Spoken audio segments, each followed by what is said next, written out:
مثال کے طور پر سورہ واقعہ کی فضیلت، جو آدمی سورہ واقعہ پڑھے اس کے گھر میں بھوک مری نہیں ہوگی، بالکل بے بنیاد بات ہے۔ سورہ رحمان قرآن کی دلہن ہے، سورہ یاسین قرآن کا دل ہے۔ یا اس طرح کی جو فضیلت آئی ہوئی ہے، اکثر فضائل جو صورتوں کے بیان کیے گئے ہیں وہ صحیح طور پر رسول اللہ صلی اللہ علیہ وسلم سے ثابت نہیں ہے۔ اس لیے جب کسی سورہ کی فضیلت بیان کی جائے تو اس کی چھان پھٹک کر لیجئے، اس کی تحقیق کر لیجئے کہ آیا وہ ثابت ہے کہ نہیں۔ جیسے سورہ اخلاص کی فضیلت واضح، بخاری مسلم وغیرہ کی روایت میں واضح ہے کہ ان اعطاک ثلث القرآن، کہ یہ قرآن 1/3 قرآن کے برابر ہے۔ سورۃ الفاتحہ کی فضیلت واضح ہے، سورہ اخلاص کی فضیلت، سورہ فلق کی فضیلت، ناس کی فضیلت واضح ہے۔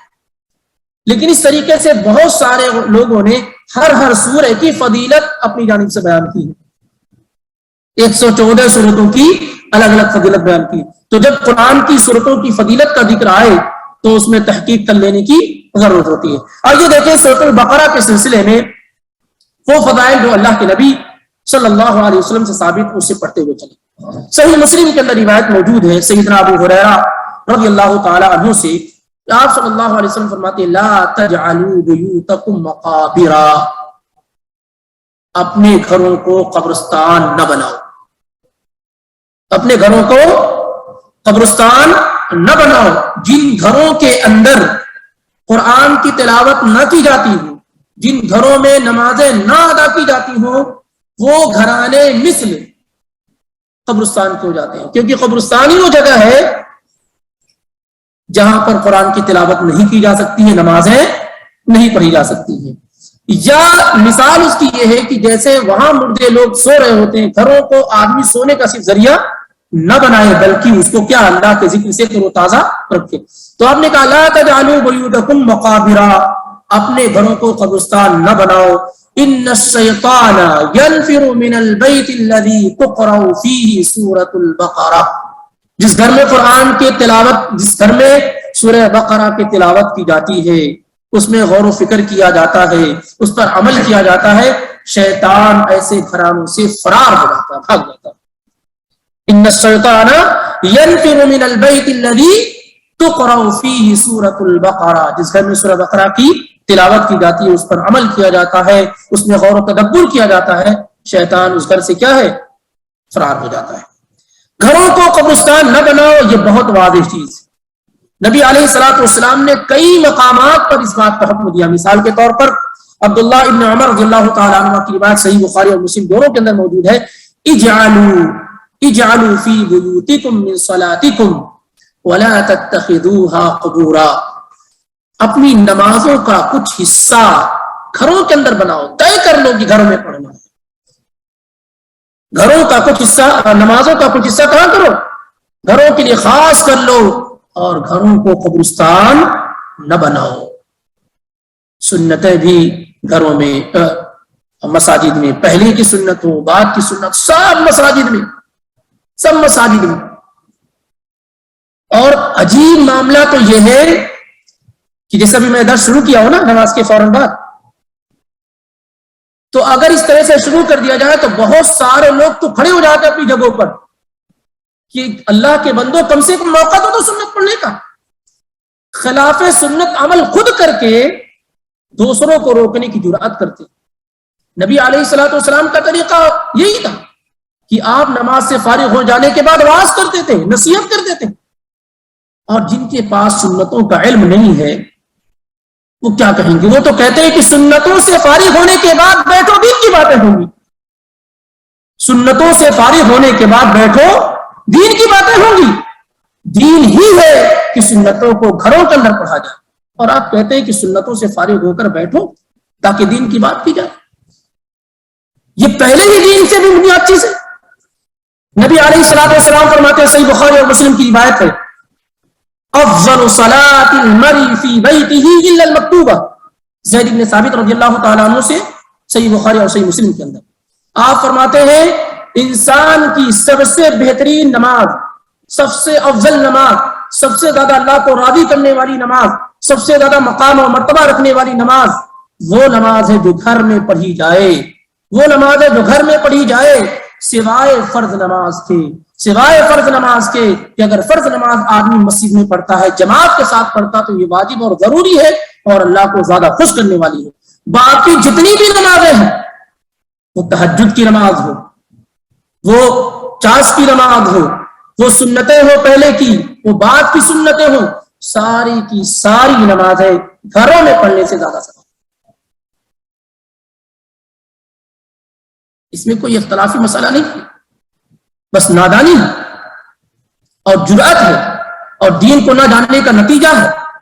کیونکہ آپ جانتے ہیں نماز کے متعلق بتایا گیا کہ ریاکاری سے بچا جائے. جب آدمی گھر میں نماز پڑھتا ہے تو ریا سے بہت دور رہتا ہے, اطمینان اور سکون رہتا ہے, گھروں میں برکت نازل ہوتی ہے, رحمتیں نازل ہوتی ہیں, گھر قبرستان بننے سے بچ جاتا ہے, بچوں میں تعلیم و تربیت پیدا ہوتی ہے, شیطان سے فرار کا موقع ملتا ہے, شیطان بھاگتا ہے.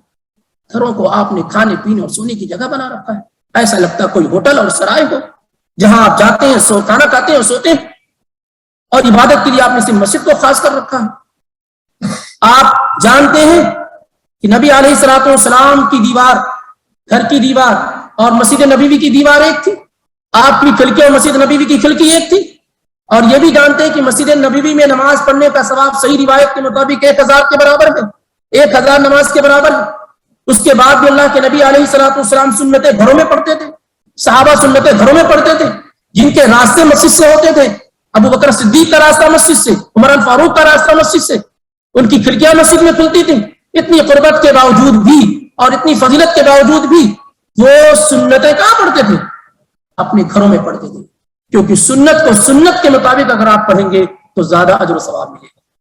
سنت کو سنت کے مطابق اگر آپ پڑھیں گے تو زیادہ اجر و ثواب ملے گا. ان باتوں کو جاننے کی کوشش کیجیے. اور اگر آپ نے طے کر رکھا ہے کہ نہیں سنتیں ہم مسجد میں ہی پڑھیں گے, تو میں نہیں کہتا ہوں کہ آپ کی سنت ادا نہیں ہوگی, لیکن سنت کے مطابق ادا نہیں.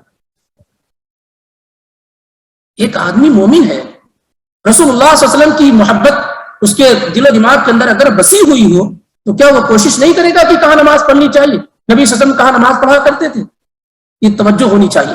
اسی طریقے سے اگر مسجد میں نماز پڑھنے کی ضرورت پیش ہی آ جائے تو کیا کرنا چاہیے؟ کتنے ایسے لوگ ہیں جو امام نے سلام پھیرا نہیں کہ وہیں کھڑے ہو گئے سنت پڑھنے کے لیے, جگہ تھوڑی بھی نہیں بدلتے. کیوں محروم کرتے ہیں اپنے آپ کو؟ کیوں دین سیکھنے کی کوشش نہیں کرتے؟ آدمی جب نماز پڑھ لے تو وہاں بیٹھا رہے. جب تک بیٹھا رہتا ہے فرض نماز پڑھنے کے بعد فرشتہ یہ دعا کرتا ہے اللہم اغفر لہ اللہم ارحمہ, اے اللہ اس بندے کو بخش دے, اے اللہ اس بندے پر رحم فرما, ما دام فی مصلی. صحیح بخاری اور مسلم کی بات. جب تک آدمی اپنی فرض نماز جہاں پڑھا ہوتا ہے وہاں بیٹھا رہتا ہے, جب تک نہیں اٹھ جائے وہ فرشتہ اس کے لیے دعا کرتا رہتا ہے. آپ اس سے بھی محروم کر لیتے ہیں. جو فرض نمازوں کے بعد اذکار اسے بھی نہیں پڑھتے ہیں, اور سنت کے لیے اتنی جلد بازی ہوتی ہے کہ سلام امام نے پھیرا نہیں فوراً آپ کھڑے ہو گئے. ٹھیک ہے, اگر آپ کو سنت پڑھنی ہے, آپ کو کہیں آفس جانا ہے, کہیں اور جانا ہے, تو اسے بھی طریقہ سیکھ لیجیے کہ کیسے نماز پڑھی جائے. امیر معاویہ رضی اللہ تعالیٰ عنہ نے ایک شخص کو دیکھا, صحیح مسلم کی روایت ہے, جمعے کا خطبہ دے رہے تھے, جمعے کی نماز پڑھ کے فارغ ہوئے, کہتے فقمت فی فصلیت فی مقام, جہاں میں نے فرض نماز پڑھی تھی وہیں میں نے سنت کے لیے میں کھڑا ہو گیا. امیر معاویہ رضی اللہ تعالیٰ عنہ نے کہا کہ بھیجو ان کو میرے پاس, اور کہا کہ اللہ کے نبی علیہ الصلوۃ والسلام نے ہمیں حکم دیا اللہ توصل صلاۃ بصلاۃ حتی نتکلم او نخرج. نبی علیہ الصلوۃ والسلام نے ہمیں یہ حکم دیا ہے کہ ہم ایک نماز کو دوسری نماز کے ساتھ نہ ملائیں, یعنی فرض نماز کو نوافل کے ساتھ نہ ملائیں. اگر نماز پڑھنے کی ضرورت ہو تو کسی سے بات کر لیں تاکہ جو ہے ڈسکنیکٹ ہو جائے معاملہ, یا اس جگہ سے نکل جائے یا وہاں سے نکل جائے. اگر آدمی کو نماز نہیں پڑھنی ہے, جگہ نہیں ہے, تو کسی سے گفتگو کر لے یا پھر وہاں سے نکل جائے. دوسری روایت میں اللہ کے نبی علیہ الصلوۃ والسلام نے کہا, سنن ابو داؤد کی ہے, کہا آیا عاجز احدکم, کیا تم میں سے کوئی آدمی ایسا کام کرنے سے عاجز ہے اذا صلی ان یتقدم او یتاخر عن یمینہ او شمالہ, کہ جب وہ فرض نماز پڑھ لے اور اسے وہاں سنت پڑھنے کی ضرورت ہو, تھوڑا آگے ہو جائے, تھوڑا پیچھے ہو جائے, تھوڑا دائیں ہو جائے, تھوڑا بائیں ہو جائے. آپ سے فرماتے کیا آدمی یہ کرنے سے عاجز ہے؟ کیا ایسا نہیں کر سکتا ہوں؟ یہ کسی مسئلہ کی بات نہیں کر رہا ہوں, اللہ کے بندو اس پر غور کرو, کیونکہ میں ہمیشہ دیکھتا ہوں کہ وہ غلطیاں ہیں جو عام ہیں, وہ غلطیاں ہیں جو عام ہیں. آپ نہیں جانتے کہ قیامت کے دن زمین کا ہر وہ حصہ گواہی دے گا؟ یومئذ تحدث اخبارها. نبی علیہ الصلوۃ والسلام نے اس کی تفسیر میں کیا بیان کیا کہ زمین کہے گی اس بندے نے یہ کام کیا، یہ کام کیا، وہ کام کیا. کیوں اپنی زمینوں کو تنگ کرتے ہو؟ کیوں نہیں پھیل کر کے نماز پڑھتے ہو؟ عبداللہ ابن عمر اور دیگر صحابہ پورے حرم میں نماز پڑھتے تھے اور کہتے تھے کہ قیامت کے دن یہ میرے حصے میں گواہی دے گی، یہ زمین میرے حصے میں گواہی دے گی. وہی آپ نے فرض پڑھی، وہی نوافل پڑھی، وہی جگہ آپ نے طے کر دیا. تھوڑا پھیل کر کے نماز پڑھیے، زمین کے مختلف گوشوں اور حصوں میں نماز پڑھیے تاکہ وہ حصہ آپ کے حق میں قیامت کے دن گواہی دے. بہرحال ضمن یہ بات آ گئی کہ گھروں کو قبرستان نہ بنایا جائے. تو نہ بنانے کا ایک مطلب کیا ہے کہ آدمی وہاں نوافل وغیرہ سنتیں وغیرہ نہ پڑھ کر کے ساری کی ساری چیزیں کیا ہے مسجد میں ہی ادا کرنے کی کوشش کرے. بہرحال آگے کی جو روایت ہے فضیلت ہے اس کی. دوسری فضیلت سورہ بقرہ کی، اللہ کے نبی علیہ الصلوۃ والسلام فرماتے ہیں، مسلم کی روایت حدیث نمبر 804، ابو امامہ الباہلی اس حدیث کے راوی ہیں، وہ کہتے ہیں کہ نبی صلی اللہ علیہ وسلم سے میں نے سنا یہ کہتے ہوئے آپ فرما رہے تھے اقرؤوا القرآن، قرآن پڑھو، قرآن پڑھو، فإنه يأتي يوم القيامة شفيعا لأصحابه، اس لیے کہ قیامت کے دن قرآن اپنے پڑھنے والوں کی شفاعت کرے گا. قیامت کے دن قرآن اپنے پڑھنے والوں کی شفاعت کرے گا. مزید فرماتے ہیں آپ صلی اللہ علیہ وسلم اقرؤوا الزہراوین، دو نور والی روشنی والی سورتوں کے پڑھو، البقرہ و آل عمران، سورہ بقرہ اور آل عمران پڑھو. ایک مرتبہ آپ نے کہا پورا قرآن پڑھو، پھر اس سے خاص کیا دو عظیم سورتوں کو، البقرہ اور آل عمران کو، کیونکہ یہ بڑی عظیم سورتیں ہیں. اور آپ فرماتے ہیں دو نور والی روشنی والی سورتوں کو پڑھو، فإنهما يأتيان يوم القيامة كأنهما غمامتان أو كأنهما غيايتان أو كأنهما فرقان من طير صواف تحاجان عن أصحابهما. آپ فرماتے ہیں سورہ بقرہ اور آل عمران پڑھو اس لیے کہ قیامت کے دن یہ دونوں صورتیں آئیں گی، ان کو جسم دیا جائے گا، شکل دی جائے گی. یہ آئیں گی کس صورت میں؟ جب آپ قیامت کے اندر، قیامت کے دن میں، حشر کے میدان میں تلخیوں میں پریشانیوں میں ڈوبے ہوئے ہوں گے، یہ صورتیں آئیں گی اور آپ کے لیے بادل کے قائم مقام ہو جائیں گی. کأنہما غمامتانی، گویا کہ یہ آپ کو سایہ کر دیں گی، او غیایتانی، یا اسی طریقے سے جیسے امبریلا اور چھاتا ہوتا جو سروں کو ڈھانک لیتا ہے، وہ شدت جو دھوپ کی ہوگی اس سے آپ کو بچائیں گی. یا اسی طریقے سے جو پرندے کے پر ہوتے ہیں اس کے ذریعے سے وہ بتائیں گے، پرندوں کا جھنڈ ہوگا. اس طریقے سے یعنی کہنے کا مقصود یہ ہے کہ یہ دونوں صورتیں اپنے پڑھنے والوں کے سلسلے میں کیا کریں گی؟ شفاعت کریں گی اور انہیں حشر کی تلخیوں اور سختیوں سے بچائیں گی. مزید دیکھیے قرآن کا ذکر، پھر سورہ بقرہ اور آل عمران کا ذکر، اب مزید سورہ بقرہ کا ذکر. آپ فرماتے ہیں اقرؤوا سورۃ البقرہ، ایک ہی حدیث کے الفاظ ہیں صحیح مسلم کے، سورہ بقرہ پڑھو، فإن أخذها برکہ، اس لیے کہ سورہ بقرہ کا پڑھنا، اس کا تلاوت کرنا، اس کا سمجھنا، اس میں غور و فکر کرنا، اس پر عمل کرنا کیا ہے؟ برکت کا سبب ہے، برکت کا ذریعہ ہے. برکت کا مطلب زیادہ ہو جانا، بڑھ جانا، مال میں، اولاد میں، عمر میں، تمام چیزوں میں بڑھنے کا کیا ہے؟ سبب ہے. علم میں، تمام چیزوں میں سورہ بقرہ کا پڑھنا کیا ہے؟ برکت کا سبب ہے. وترک حسرہ، اور اس کو چھوڑ دینا کیا ہے؟ ندامت اور افسردگی اور ہائے ہائے کرنے کا سبب ہے. ولا يستطيعها البطلہ، اور باطل پرست لوگ اس کو پڑھنے کی طاقت نہیں رکھتے. بطلہ کی تفسیر یہ کی گئی کہ جادوگر اس کو پڑھ نہیں سکتے کیونکہ اس کے اندر وہ چیزیں بیان کی گئی ہیں جو جس کی وہ طاقت نہیں رکھتے. یا اسی طریقے سے یہ کہا گیا ایک معنی کہ جو لوگ اس سورہ کو پڑھتے ہیں جادوگروں کی جادوگری ان پر اثر انداز نہیں ہو سکتی. تو یہ بڑی عظیم سورہ ہے سورۃ البقرہ، بڑی عظیم سورہ سورۃ البقرہ، اور اس کے بہت سارے فضائل اس کے علاوہ بھی موجود ہیں. خاص طور سے انس بن مالک رضی اللہ تعالیٰ عنہ کہتے ہیں، اصل روایت سے مسلم کے اندر موجود ہے، میں جو کوٹ کر رہا ہوں مسند احمد سے ہیں، کہتے ہیں کہ کان الرجل اذا قرأ البقرہ وآل عمران جد فینا یعنی عظما وفی روایت یعد فینا عظیما. جب انسان سورہ بقرہ، ہم میں سے کوئی شخص جب سورہ بقرہ اور سورہ آل عمران پڑھ لیتا تھا، سیکھ لیتا تھا، سمجھ لیتا تھا، تو جد فینا عظم فینا، تو ہمارے درمیان وہ آدمی بہت بڑا ہو جاتا تھا، شان اور مقام و مرتبے والا ہو جاتا تھا کہ وہ شخص ہے جسے سورہ بقرہ اور سورہ آل عمران آتی ہے، یعنی اس کو اس کی سمجھ حاصل ہے، اس کے اندر اس کی تفاصیر اسے معلوم ہے، اور وہ آدمی ہمارے درمیان کیا ہے؟ بلند مقام والا شمار کیا جانے لگتا تھا. ایسے ہی مسند احمد مستدرک حاکم کی روایت ہے عبداللہ بن مسعود رضی اللہ تعالیٰ عنہ سے، اور شیخ البانی اس روایت کو حسن قرار دیتے ہیں کہ اللہ کے نبی صلی اللہ علیہ وسلم فرماتے ہیں ان لکل شیء سناما، ہر چیز کا ایک ٹاپ ہوتا ہے، ایک چوٹی ہوتی ہے، ہر چیز کی ایک ٹاپ اور چوٹی ہوتی ہے، ایک اونچا حصہ ہوتا ہے. گھر بھی دیکھیں، پہاڑوں کو دیکھیں، ہر چیز کا کیا ہے؟ ہمارا اپنا جسم ہے، یہ سر کیا ہے؟ ہمارے بدن کا ٹاپ ہے تو پورا بدن، لیکن ٹاپ کیا ہے؟ سر ہے. تو اللہ کے نبی علیہ الصلوۃ والسلام فرماتے ہیں ان لکل شیء سناما، ہر چیز کا ایک ٹاپ ہوتا ہے، ایک چوٹی ہوتی ہے. وسنام القرآن سورۃ البقرہ، اور قرآن کی جو چوٹی ہے، ٹاپ ہے، وہ کیا ہے؟ سورہ بقرہ ہے، سورہ بقرہ ہے. اور یہ تو پوری سورہ کی فضیلت ہے. اندر آپ داخل ہوں گے تو آیت الکرسی کی فضیلت، اندر آپ داخل ہوں گے تو سورہ بقرہ کی آخری دو آیت کی فضیلت، یہ الگ الگ ہے. یہ کیا ہے؟ الگ. اس کے علاوہ بھی بعض جو ہے آیات کی فضیلت ہے جو انشاءاللہ اس موقع سے آئیں گی. تو یہ مجموعی طور پر کیا ہے؟ سورۃ البقرہ کی وہ فضیلت جو صحیح طور پہ ثابت ہے، بیان کی گئی. بعض وہ چیزیں ہیں جو حد بندیوں کے ساتھ ہیں. حد بندی کا مطلب 3 دن پڑھنے کے متعلق، 40 دن پڑھنے کے متعلق، اس طریقے سے.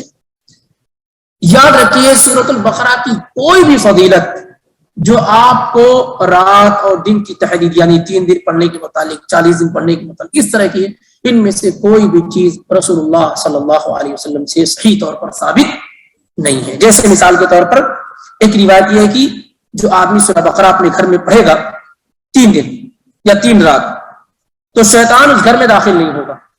جو 3 رات پڑھے گا رات میں داخل نہیں ہوگا، اور جو دن میں پڑھے گا شیطان 3 دن میں داخل، 3 دن اس کے گھر میں داخل نہیں ہوگا.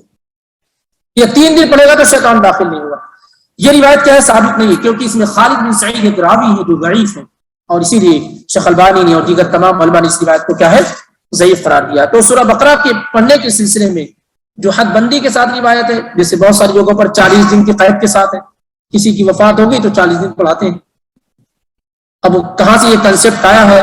ایسی کوئی روایت تو میری نظر سے نہیں گزری، میں نے تلاش بھی کیا. سوائے اس کے یہ کہ کوئی جہالت والی رسم ہو سکتی ہے، روحوں کے آنے جانے کا مسئلہ ہو سکتا ہے جو ہندوؤں کے یہاں ہے. تو اس لیے گھروں کے اندر جب کسی کی وفات ہو جاتی ہے تو حافظ صاحب کو بلا کر کے 40 دن کیا ہے؟ قرآن پڑھوائی جاتی ہے. خود نہیں پڑھتے ہیں، خود نہیں پڑھتے، دوسروں کو بلا کر کے باقاعدہ کرائے پہ حافظ عالم کو رکھ کر کے پڑھایا جاتا ہے. اور ماشاءاللہ ہمارے پاس کہنا کیا ہے کہ سارے لوگ شامل ہوتے ہیں. سارے لوگ کیا ہے؟ نہ پڑھنے والوں کو کوئی اعتراض، نہ پڑھانے والوں کو کوئی اعتراض ہوتا ہے. اور اس طریقے سے سلسلہ ایسا چلتا رہتا ہے کہ آپ لوگ جب سنتے ہو، اگر پہلی مرتبہ سنتے ہوں گے اسے تو ناراض بھی مجھ کو ہو رہے ہیں، کیا آپ نئی نئی چیز بتا رہے ہیں، زمانے سے تو ایسے ہی ہوتا آ رہا ہے. لیکن بہرحال ان چیزوں کا کوئی ثبوت نہیں ہے، ان چیزوں کا کوئی ثبوت. ایسے ہی میت کی تدفین کے وقت آپ دیکھتے ہوں گے کہ اچھے پڑھے لکھے لوگوں کو دیکھا جاتا ہے کہ جب میت کو دفن کر لیتے ہیں تو سر کے پاس آ کے کھڑے ہو جاتے ہیں، سورہ فاتحہ پڑھیں گے، سورہ بقرہ کا ایک رکوع پڑھیں گے اور سورہ بقرہ کی آخری آیات پڑھیں گے. اور کچھ لوگ پیکانے جا کر پڑھتے ہیں. پوچھ لیا جائے تو جرم ہو جائے گا، یہ کر رہے ہیں، ثابت ہے نبی صلی اللہ علیہ وسلم سے، بس قرآن پڑھنے پہ آپ کو اعتراض. تو یہ وہ چیز ہے. عبداللہ بن عمر رضی اللہ تعالیٰ عنہ سے موقوفاً یہ روایت کی جاتی ہے کہ وہ ایسا انہوں نے کہا ہے، حالانکہ یہ روایت کیا ہے؟ ثابت نہیں ہے کہ انہوں نے اس طرح کی کوئی کسی بھی چیز کا حکم دیا، کیونکہ اس میں جو چین آف ریٹرز ہیں، جو روات ہیں، جو راوی ہیں، ان میں عبد الرحمن بن علا یہ مجہول راوی ہے. پتہ ہی نہیں کہ کون تھا جو اس کو بیان کرنے والا ہے کہ سر کے پاس سورہ فاتحہ پڑھی جائے، سورہ بقرہ کا ایک رکوع پڑھا جائے، اس کی آخری 2 آیات پڑھی جائیں. تو یہ جو بیان کرنے والا جو راوی عبد الرحمن بن علا ہے، امام ذہبی کہتے ہیں اس کا کچھ عطا پتہ ہی نہیں کون آدمی ہے. اور اس طرح کی روایت محدثین کی عدالت میں سخت ضعیف ہوتی ہے. جب تک کہ اس کا پورا بایو ڈاٹا نہ مل جائے محدثین اس کی روایت کو کیا ہے قبول نہیں کرتے. کیا پتا یہ آدمی جھوٹا ہو مکار ہو کیا ہے اس کو کچھ پتا ہی نہیں.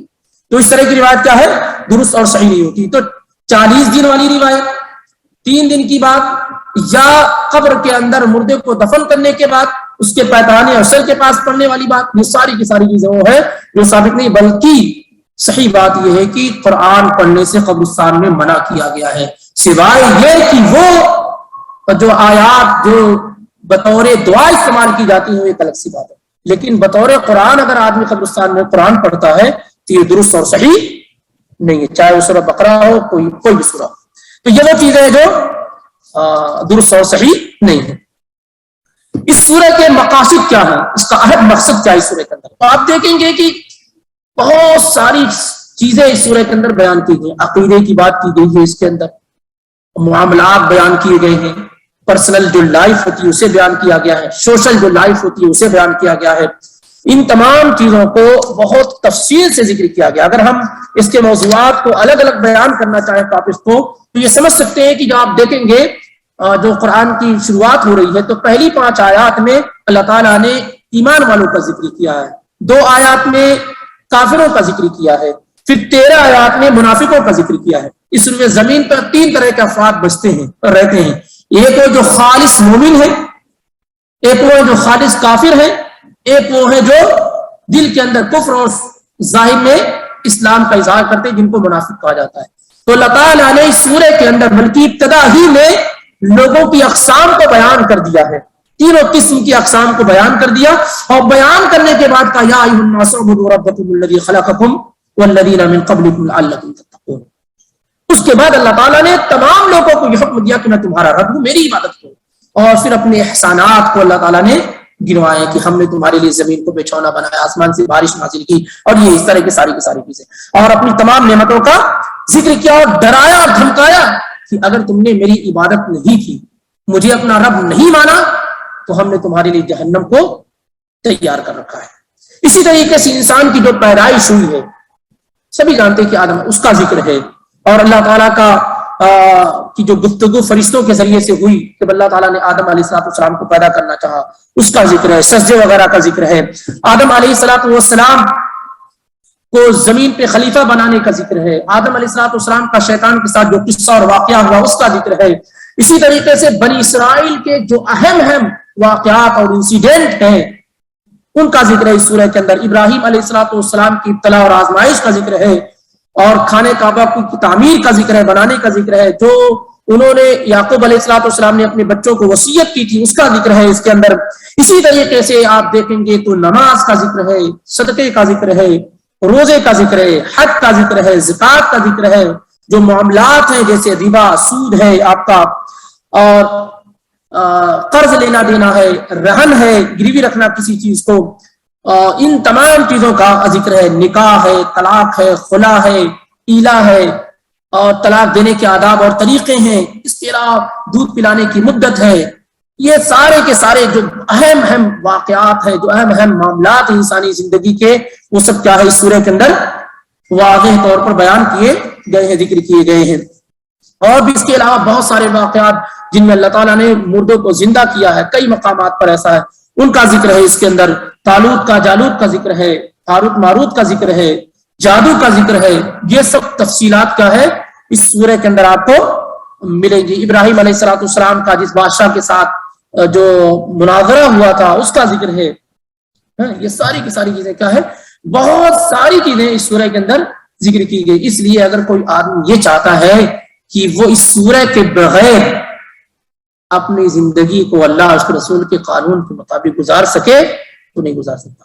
کیونکہ جو آپ کے مسائل ہیں جو آپ کی سوشل لائف ہے جو آپ کی پرسنل لائف ہے جو آپ کی گھریلو لائف ہے وہ اس سورہ کے اندر سب سے زیادہ تفصیل سے بیان کی گئی. سب سے زیادہ تفصیل سے. ایک عورت کے شوہر کی وفات ہو گئی ہے وہ کتنے دن عدت گزارے گی وہ اس سورہ کے اندر ذکر ہے. طلاق 1 دیا ہے کہ 3 دیا ہے 3 دینے کی شکل و صورت میں کیا ہے 1 دینے کی شکل و صورت میں کیا ہے. طلاق دے کے رجوع کیا ہے تو کیسے رجوع کرے گا کیا طریقہ کار اس کا ذکر ہے. یہ سب طلاق وغیرہ کے مسائل سورت طلاق میں بھی اتنے بیان نہیں کیے گئے جتنا اس میں بیان کی گئی. مہر وغیرہ کا ذکر ہے یعنی بہت تفصیلات اس سورہ کے اندر کیا ہے موجود ہے جس کو انشاءاللہ رب العالمین ہمارا پڑھنے کی کوشش کریں گے باذن اللہ۔ سب سے پہلی آیت کیا ہے اس سورہ کی؟ بسم اللہ الرحمن الرحیم، اللہ کے نام سے شروع کرتا ہوں جو بڑا مہربان اور نہایت رحم کرنے والا ہے۔ الف لام میم، الف لام میم، یہ حروف مقطعات ہے۔ قطع کے معنی ہوتے ہیں ٹکڑے کے، قطع بولتے ہیں اسی کو، ٹکڑے کو بولتے ہیں، کیونکہ حروف مقطعات وہ حروف ہیں جو الگ الگ پڑھے جاتے ہیں، الف لام میم۔ اس طرح سے قرآن میں کتنی صورتیں ہیں جی؟ 29 صورتیں وہ ہیں قرآن کے اندر جو کس سے شروع ہوتی ہیں؟ حروف مقطعات سے، یعنی جس کو الگ الف لام میم حامیم، الف لام میم صاد، الف لام را صاد قاف، اس طریقے سے۔ اور 29 صورتوں میں سے 2 صورتیں ہٹا دیجئے، سورہ بقرہ اور سورہ آل عمران، یہ مدنی ہے۔ باقی جو 27 ہیں ان میں 26 بالاتفاق مکی ہیں۔ ایک سورہ الرعد ہے جس میں اختلاف بھی گزرا۔ 29 صورتوں میں سے 2 صورتیں البقرہ اور آل عمران یہ مدنی ہیں، باقی 27 میں 26 بالاتفاق مکی ہیں، اور ایک سورہ الرعد کے اندر کیا ہے؟ اختلاف ہے کہ مکی اور مدنی، اور صحیح ہے کہ یہ بھی مکی۔ جہاں جہاں حروف مقطعات سے جن سورہ کی شروعات ہوں گی وہاں آپ محسوس کریں گے کہ وہاں قرآن کا، قرآن کے اعجاز کا، قرآن کی بلاغت کا ذکر ہوگا۔ اکثر جگہوں پر کیا ہے آپ کیا پائیں گے کہ قرآن کی خوبیاں، اس کا اعجاز وغیرہ بیان کیا، جیسے الف لام میم ذالک الکتاب لا ریب فیہ۔ سمجھ رہے؟ عام طور سے حروف مقطعات کے متعلق، حروف مقطعات کے متعلق اس کا معنی کیا ہے، لوگوں نے مختلف معنی بیان کیے ہیں۔ اس سلسلے میں صحیح بات یہ ہے کہ خلفائے راشدین وغیرہ نے توقف اختیار کیا ہے۔ نہ ابوبکر صدیق نے، نہ عمر الفاروق نے، نہ عثمان ذو النورین نے، نہ علی ابن ابی طالب نے، اور دیگر صحابہ اور تابعین نے اس کا کوئی معنی بیان نہیں کیا ہے، اور یہی کہا کہ اللہ اعلم بمرادہ، اللہ تعالیٰ ہی اس کا بہترین معنی جانتا ہے، اور اللہ ہی جانتا ہے کہ اللہ تعالیٰ کی مراد اس سے کیا ہے۔ تو اس سلسلے میں سلف پر صحیح قول یہ ہے، صحیح ہے کہ بعض صحابہ اور بعض تابعین نے اس کا معنی بیان کیا، لیکن اس سلسلے میں یہ ہے کہ اکثر صحابہ نے، اکثر تابعین نے، اکثر علماء نے، اکثر مفسرین نے یہی کہا کہ اللہ ہی اس کا بہترین معنی اور اللہ ہی اس کی مراد بہترین طریقے سے جاننے والا ہے۔ وجہ کیا ہے پھر اسے بیان کرنے کی؟ ایک اعجاز ہے، کیونکہ جہاں جہاں یہ حروف مقطعات سے جن صورتوں کی شروعات ہو رہی ہے وہاں آپ محسوس کر رہے ہیں کہ قرآن کے متعلق گفتگو ہو رہی ہے، اور قرآن کے متعلق کفار مکہ کے بعض لوگوں کا یا اکثر لوگوں کا خیال یہ تھا کہ یہ انسانی کلام ہے، تو اللہ تعالیٰ نے بطور اعجاز کے کہا کہ ٹھیک، اگر انسانی کلام ہے تو تم بھی بناؤ، وہی حروف ہے جو تم استعمال کرتے ہو تم بھی بناؤ اس طریقے سے، اور اس طریقے سے کیا ان کو چیلنج کیا گیا، اس طریقے سے ان کو کیا ہے چیلنج کیا گیا ہے۔ تو حروف مقطعات سے جو صورتیں شروع ہوتی ہیں وہ 29 ہیں، جن میں 2 صورتیں البقرہ اور آل عمران یہ بالاتفاق مدنی ہیں، 27 صورتوں میں 26 صورتیں بالاتفاق مکی ہیں، ایک کے متعلق سورہ الرعد کے متعلق اختلاف ہے، اور اس میں بھی صحیح بات یہ ہے کہ وہ مکی۔ اس سے آپ کو یہ اندازہ ہو جائے گا کہ جب آپ پڑھ رہے ہوں گے کہ یہ صورتیں مکی ہیں یا مدنی ہیں، اور یہ بھی اندازہ ہو جائے گا کہ اس میں کس طرح کے ٹاپکس کیا ہے بیان کیے گئے ہیں۔ بہرحال اب انشاءاللہ رب العالمین آئندہ ہفتے میں ہم باذن اللہ باقاعدہ طور سے سورۃ البقرہ کے اندر داخل ہوں گے، ذالک الکتاب لا ریب فیہ ھدی للمتقین سے انشاءاللہ شروعات ہوگی۔ اگر کوئی چیز سمجھ میں نہیں آئی ہے تو پوچھی جا سکتی ہے۔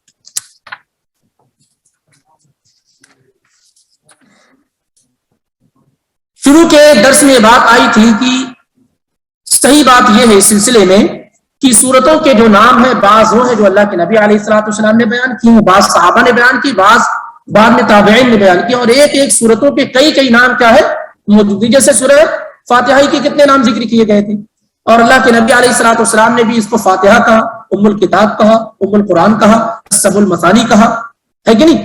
اور ایسے ہی نبی صلی اللہ علیہ وسلم نے سورہ بقرہ کہا، سورہ آل عمران کہا، نبی صلی اللہ علیہ وسلم نے کیا ہے قل اللہ احد کہا۔ اسی طریقے سے بہت ساری صورتوں کا آپ صلی اللہ علیہ وسلم نے خود نام بیان کیا، اور بعض صورتوں کے نام صحابہ نے بیان کیے۔ تو سورتوں کے نام کے متعلق صحیح بات یہ ہے، سورتوں کے نام کے متعلق صحیح بات یہ ہے کہ بعض نام اللہ کے نبی علیہ الصلوۃ والسلام نے اور بعض صحابہ نے اور بعض دوسرے لوگوں نے بھی، دیگر علماء نے بھی بیان کیے ہیں، اور ایک ایک سورتوں کے کئی نام ہیں۔ لیکن بہت سارے علماء کی، ابن جریر الطبری کی رائے یہ ہے رحمہ اللہ کی کہ تمام کے تمام نام بھی توقیفی ہیں، یعنی نام یہ رسول اللہ صلی اللہ علیہ وسلم سے ہی بیان کیے گئے ہیں، لیکن یہ قول مضبوط نہیں ہے، واللہ اعلم۔ حروف مقطعہ کا وہ لوگ جیسا حروف مقطعات کا وہ تعویذ گھنٹے والوں سے پوچھیے، وہی جانتے ہوں گے وہ کیا ہے، وہی لوگ جانتے ہوں گے، کیونکہ ہمارے پاس یہی بتایا گیا کہ اللہ ہی بہتر جانتا ہے کہ اس کی مراد کیا ہے، اس سے اللہ اس کا بہترین معنی جانتا ہے۔ تو بہت سارے لوگ کیا ہے، صحیح ہے کہ اس کا وہ سب بناتے ہیں۔ اصل مسئلہ یہ ہے کہ تعویذ چاہے قرآنی ہو یا غیر قرآنی، اس سلسلے میں سلف کی صحیح رائے یہ ہے کہ تعویذ نہیں بنائی جا سکتی۔ عبداللہ بن مسعود وغیرہ کی جو رائے یہ ہے، چاہے قرآنی ہو یا غیر قرآنی تعویذ ہو، اس کا استعمال نہیں کیا، کیونکہ صحابہ میں سے کسی ایک صحابی سے اس کا ثبوت نہیں۔ اور جو مشہور عبداللہ بن عمرو بن عاص رضی اللہ تعالی عنہما کے متعلق وہ ثابت نہیں۔ یہ بات صحیح ہے کہ وہ اپنے بچوں کو یہ دعا سکھلاتے تھے، اعوذ بکلمات اللہ التامات من شر ما خلق، لیکن آگے ہے وہ زیادہ ہے کہ جس بچے کو یاد نہیں ہو پاتی تھی اسے گردن میں لٹکا دیتے تھے، یہ غلط ہے۔ اور اگر اس کو صحیح بھی مان لیا جائے تو اس کا مطلب صرف تعلیم دلانا تھا، تعویذ بنانا نہیں۔ سمجھ رہے ہیں؟ جیسے کوئی آدمی کوئی چیز یاد نہ ہو اس کو لٹکا لے تاکہ یاد رہے، یا اپنے سامنے رکھ لے یاد رہے، تو اس کو تعویذ تو نہیں کہیں گے، وہ ریمائنڈر کہہ سکتے ہیں یاد دہانی کے لیے۔ تو عبداللہ بن عمرو بن عاص رضی اللہ تعالی عنہ سے جس بات کا ثبوت ہے وہ یہ کہ وہ یہ دعا سکھلاتے تھے، اعوذ بکلمات اللہ التامات من شر ما خلق۔ جن بچوں کو یاد نہ ہو پائے، یہاں تک تو ثابت ہے، جن بچوں کو یاد نہیں ہو پاتی تھی اس کے گردن میں لٹکا دیتے تھے، لیکن یہ حصہ ثابت نہیں۔ اور اگر ثابت مان لے تو اس سے تعویذ کا ثبوت نہیں، صرف ریمائنڈر اور یاد دہانی مقصود ہوتی تھی، یاد دلانا مقصود۔ تو تعویذ قرآنی ہو یا غیر قرآنی ہو یہ درست اور صحیح نہیں ہے۔ یہ الگ بات ہے کہ ہندوستان میں جن مفسرین نے قرآن کا ترجمہ اور تفسیر بیان کی، اخیر میں انہوں نے تعویذ و بندہ بھی بیان کر دیا، نعوذ باللہ من ذالک۔ اور اگر میری یادداشت خطا نہ کر رہی ہو تو آج بھی آپ ہندوستان اور پاکستان میں وہ تراجم قرآن کے پائیں گے جن میں اخیر میں تعویذ و بندہ کا طریقہ بھی بتایا گیا۔ مولانا اشرف علی تھانوی کا بیان القرآن دیکھیے، اخیر میں پورے تعویذ و بندے سکھلائے اور بتلائے گئے تھے، اگر وہ ہٹایا نہ گیا ہو تو، لیکن وہ نسخہ میں نے خود دیکھا ہے، واللہ اعلم بالصواب۔ یہ مقصد نہیں ہے قرآن کا۔ ہو گیا مکمل؟ ایک سوال ہے، یہ اس کا لے لیتے ہیں، کیا سوال ہے؟ سورہ بقرہ کے آخری 2 آیت اگر کوئی پڑھ کے سوتا ہے اور انتقال ہو جاتا ہے تو کیا یہ آیت اس کے لیے کافی ہوں گی؟ کیا یہ صحیح ہے؟ نبی علیہ الصلوۃ والسلام نے کہا من قرأ آخر آیتین من سورۃ البقرہ فی لیلۃ کفتاہ، صحیح بخاری اور مسلم کی روایت ہے کہ جو آدمی سورہ بقرہ کی آخری 2 آیات پڑھ لے رات میں تو یہ 2 آیات اس کے لیے کافی ہو جاتی ہیں۔ کافی ہو جانے کا مطلب یہ ہے جو محدثین نے بیان کیا ہے وہ یہ ہے کہ ہر شر اور فساد سے، ہر طرح کے نقصان سے اس کے لیے کیا ہے، کافی ہو جاتی ہے۔ یا اسی طریقے سے جو آدمی سے پڑھ لیتا ہے اسے اور دعاؤں کے پڑھنے کی ضرورت نہیں رہ جاتی ہے۔ آپ نے کیا کہا کہ کیا وہ جنت میں داخل ہو جائے گا؟ اگر اس کا انتقال ہو جاتا ہے یہ 2 آیت پڑھ کے سونے کے بعد تو کیا یہ آیت کافی ہے اس کے لیے؟ اس کے جنت کے لیے، ہاں، جنت میں داخل ہونے کے لیے؟ واللہ اعلم بالصواب، نہیں معلوم مجھے اس بارے میں۔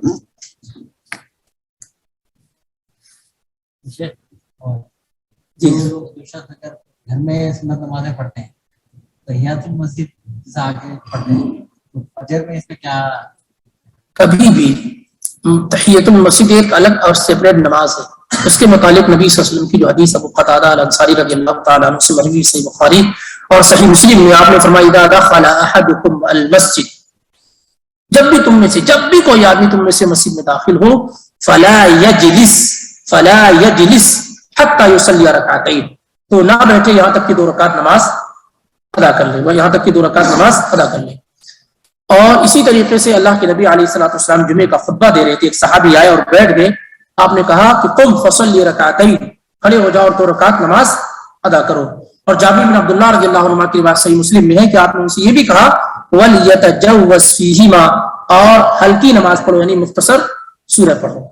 اب یہ کچھ ہو سکتا ہے، کچھ مسالک میں اس کا اختلاف ہو، لیکن صحیح روایات اس سلسلے میں یہی ہے کہ آدمی جب بھی مسجد میں داخل ہو، اسی لیے علماء کہتے ہیں کہ اگر آدمی عصر کے بعد بھی آیا ہے تب بھی نماز پڑھنے کے بعد بیٹھے گا. تو اس سے نوافل اور سنتوں کا کوئی تعلق نہیں ہے. البتہ جیسے کوئی آدمی فجر کی سنت نہیں پڑھا ہے اور مسجد میں آ کے پڑھتا ہے تو اب اس کو تحیۃ المسجد پڑھنے کی ضرورت نہیں رہے گی. یا کوئی آدمی مسجد میں داخل ہو اور جماعت کھڑی ہوگی تو اس کو تحیۃ المسجد پڑھنے کی ضرورت نہیں. یہ اس وقت ہے جب آدمی مسجد میں داخل ہو اور اس کے پاس وقت تو بیٹھنا چاہ رہا ہے تو یہ مسجد کا حق ہے کہ بغیر نماز پڑھے ہوئے وہ نہ بیٹھے. تحیہ کے معنی ہو سلامتی کے، سلامی کے. یہ مسجد کی سلامی ہے کہ آپ کیا ہے، مسجد اسی لیے بنائی گئی نا. مسجد بنانے کا اصل مقصد کیا ہے؟ بیٹھنا، نماز پڑھنا. تو آدمی کیا ہے جب مسجد میں داخل ہو تو بغیر نماز پڑھے ہوئے کیا ہے، نہ بیٹھے. کسی بھی وقت آئے، کسی بھی وقت، عصر بعد آئے، مغرب بعد آئے، کسی بھی وقت آئے. صحیح بات یہ ہے کہ وہ اسے پڑھے، کیونکہ اذا کا لفظ آیا ہوا ہے کہ جب بھی آدمی مسجد میں داخل ہو تو نہ بیٹھے. اللہ اعلم. جماعت شروع ہونے میں، اگر جماعت شروع ہونے میں اتنا کم وقت باقی ہو کہ آپ 2 رکعت نماز ادا نہ کر سکے تو آپ پڑھ رہے، لیکن بیٹھے. یا اسی طریقے سے آپ مسجد میں داخل ہوتے ہیں، بسا اوقات اذان ہو رہی ہوتی ہے تب بھی نہ بیٹھے. آپ کیا کریں؟ اذان کا جواب دے لیں اور نماز بھی نہ شروع کریں. اذان کا جواب دے لیں، اس کے بعد پھر آپ نوافل یا تحیۃ المسجد جو بھی پڑھنا چاہتے ہو پڑھیں. لیکن ایسا نہ ہو کہ آپ مسجد میں داخل ہو اور چونکہ آپ تحیۃ المسجد آپ کو پڑھنا ہے اور اذان بھی ہو رہی تو آپ فوراً تحیۃ المسجد میں داخل ہو گئے، تو آپ ایک اجر کو چھوڑ دے رہے ہیں. کیونکہ اذان دینے کا اپنا ایک عظیم ثواب ہے، شاید نہ معلوم ہو. نبی صلی اللہ علیہ وسلم نے کیا کہا؟ مؤذن جب اذان دے تو کیا کرنا چاہیے؟ اس کا جواب اذا سمعتم المؤذن فقولوا مثل ما يقول. ابو سعید الخدری کی روایت، صحیح مسلم بخاری کے اندر، کہ جب تم مؤذن کو اذان دیتے ہوئے سنو تو جیسا وہ کہتا ویسا تم بھی کہو، سوا حی علی الصلاۃ اور حی علی الفلاح کے، اس میں لا حول ولا قوت الا باللہ کہا جاتا ہے. پھر آپ فرماتے ثم صلوا علی، پھر مجھ پر درود بھیجو. اذان کا جواب دو، پھر مجھ پر درود بھیجو. ثم صلوا اللہ علی الوسیلہ، پھر میرے لیے اللہ سے وسیلے کا، یعنی وہ دعا اللہم رب هذه الدعوۃ التامہ والصلاۃ القائمہ آت محمدا الوسیلۃ والفضیلہ وابعثہ مقاما محمودا الذی وعدتہ. یہ پڑھو. اور جو ہے درجۃ الرفیعۃ اور نہ جانے، یہ سب الفاظ ثابت نہیں نبی صلی اللہ علیہ وسلم کے. یہ سب الفاظ کیا ہے؟ سب یہ دعا پڑھ لیں تو نبی صلی اللہ علیہ وسلم کیا فرماتے ہیں؟ فقد حلت له شفاعتی یوم القیامہ، تو قیامت کے دن اس کے حق میں میری شفاعت کیا ہے؟ یقینی اور واجبی ہو گئی. اس لیے موقع کیا ہے؟ چھوڑنا نہیں چاہیے. اس میں مرد ہو یا عورت اس سے برابر ہے. عورتیں تو سمجھتی ہیں کہ دین کا کچھ ہی حصہ پر نازل ہوا، باقی تو سب مردوں کے لیے ہے. تو وہ اذان کا جواب دینے کے لیے، نماز پڑھنے کے پہلے تو ہم دیکھتے تھے، پتہ نہیں آپ لوگوں کے پاس ہے کہ نہیں، جب اذان ہوتی تھی عورتیں سر پہ دوپٹہ اگر نیچے گرا ہوا تو سر پہ رکھ لے، بس یہی نماز ہوگی ان کی. نہ اذان کا جواب دینا ہے، نہ درود پڑھنا ہے، نہ دعا پڑھنی ہے، بس سر پہ دوپٹہ صحیح کر لیا، یہ سب کچھ ہو گیا. تو یا تو اس میں ہماری اپنی خطا ہے کہ ہم نے اس کو بتایا نہیں، یا پھر آپ محسوس کرتے ہوں گے، جبکہ وہ نبی صلی اللہ علیہ وسلم نے کیا کہا؟ انما النساء شقائق الرجال، عورتیں اور مرد دین کے احکام میں برابر ہیں. نہ جو سوال ہم سے ہونا وہی سوال ہم سے ہونا، تھوڑا بھی فرق نہیں. جس میدان محشر میں ہم کو کھڑا ہونا وہی ان کو بھی کھڑا ہونا، جیسے ہم کو کھڑا ہونا ویسے ان کو بھی کھڑا ہونا. سوالات کا وہی انداز ہم سے، وہی انداز ان سے بھی. جہنم ان کی سیپریٹ اور الگ نہیں بنائی گئی، جنت الگ ان کی بنائی گئی، سب ایک. یہ تو ہمارے لوگوں نے ایسا الگ کر دیا ہے، نماز الگ ہے، یہ الگ ہے، وہ الگ ہے. اس سے وہ بیچاری سمجھنے لگی کہ دین کا بڑا حصہ مردوں کے لیے، باقی تھوڑا حصہ کیا ہے؟ ہمارے لیے. چند چیزیں جہاں پر وہ ایکسپشنز ہیں، استثناء ہے. جہاد میں شریک نہیں ہوں گی، ان کے لیے جہاد نہیں ہے. جماعت کے ساتھ نماز نہیں ہے، جمعے کی نماز ان پر فرض نہیں ہے. چند چیزیں بس، باقی سب میں کیا ہے؟ وہ برابر. سیرت کا درس رہ جائے گا، تو اگر اجازت ہو تو شروع کریں.